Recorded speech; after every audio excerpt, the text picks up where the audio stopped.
Hello friends, मैं एक और वीडियो आपके लिए लेकर के आया हूँ DCA PGD से फर्स्ट सेम के बच्चों के लिए। MS एक्सेस में रिलेशनशिप सेकेंड यूनिट का टॉपिक है। बहुत इंपॉर्टेंट टॉपिक है। इसका प्रैक्टिकल भी हमसे बनना चाहिए और इसके बारे में हमको नॉलेज भी होना चाहिए। एग्ज़ाम के पॉइंट ऑफ व्यू से भी बहुत इंपॉर्टेंट है। रिलेशनशिप MS एक्सेस में दो अलग अलग टेबल के डेटा को कंबाइन करने के लिए रिलेशनशिप बनाया जाता है।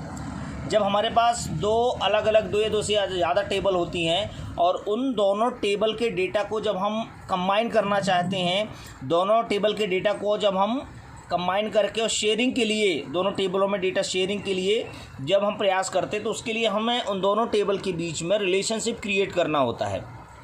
इसमें टेबल के डेटा आपस में जुड़े होते हैं। इसमें दोनों टेबल में एक कॉमन फील्ड का होना आवश्यक है। ये बहुत इंपॉर्टेंट शर्त है रिलेशनशिप की कि जब हम दो टेबल के बीच में रिलेशनशिप बनाएं तो ये ज़रूरी है कि दोनों टेबल के बीच में कोई एक ऐसी फील्ड, ऐसा एक कॉलम होना चाहिए जो दोनों टेबल में कॉमन हो।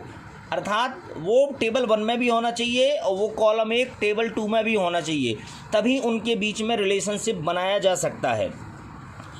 तो जैसा कि इसमें 3 प्रकार होते हैं रिलेशनशिप के, 1 to 1, 1 to many, many to many। और एंटिटीज़ को मैंने पहले वीडियो में बताया था। एंटिटीज़ को हम टेबल को एंटिटी भी कहते हैं, एंटिटी सेट भी कहते हैं। टेबल के प्रत्येक रिकॉर्ड को एंटिटी कहा जाता है। तो 1 to 1 रिलेशन दो टेबल के बीच में तब बनती है जब दो एंटिटी के मध्य एसोसिएशन होता है। अर्थात जब एक टेबल का कोई एक कॉलम दूसरे टेबल एक टेबल का एक रिकॉर्ड दूसरे टेबल के किसी एक ही रिकॉर्ड से संबंधित होता है, एसोसिएटेड होता है, तब वहाँ 1 to 1 रिलेशनशिप कार्य करता है। ये बहुत कॉमन रिलेशनशिप है। जैसे एग्जांपल मैंने आपको बताया, एक कॉलेज में एक विभाग का एक HOD होता है, तो एक डिपार्टमेंट का एक ही HOD होना, ये 1 to 1 रिलेशनशिप का एग्जांपल है। दूसरा होता है 1 to many रिलेशनशिप। इसमें दो रिकॉर्ड के मध्य में एसोसिएशन होता है।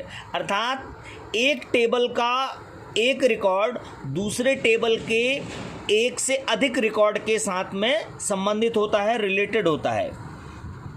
तो इसके लिए एग्जांपल है, जैसे एक कोर्स में कई स्टूडेंट एडमिट हो सकते हैं, तो एक टेबल हमने स्टूडेंट की बनाई और दूसरा हमने कोर्स का बनाया।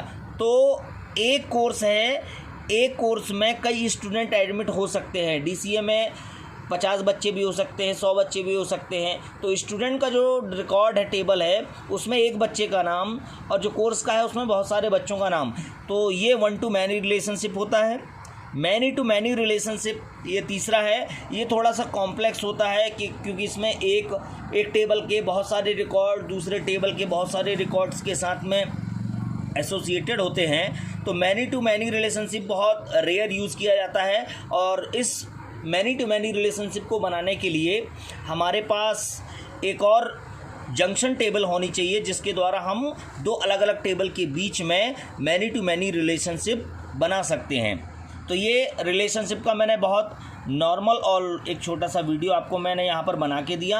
आप रिलेशनशिप को नोट करें और इसके बाद मैं एक और वीडियो आपके लिए तैयार कर रहा हूँ कि किस तरह से हम MS एक्सेस में रिलेशनशिप को क्रिएट करते हैं। तो आई होप आपको समझ में आया होगा।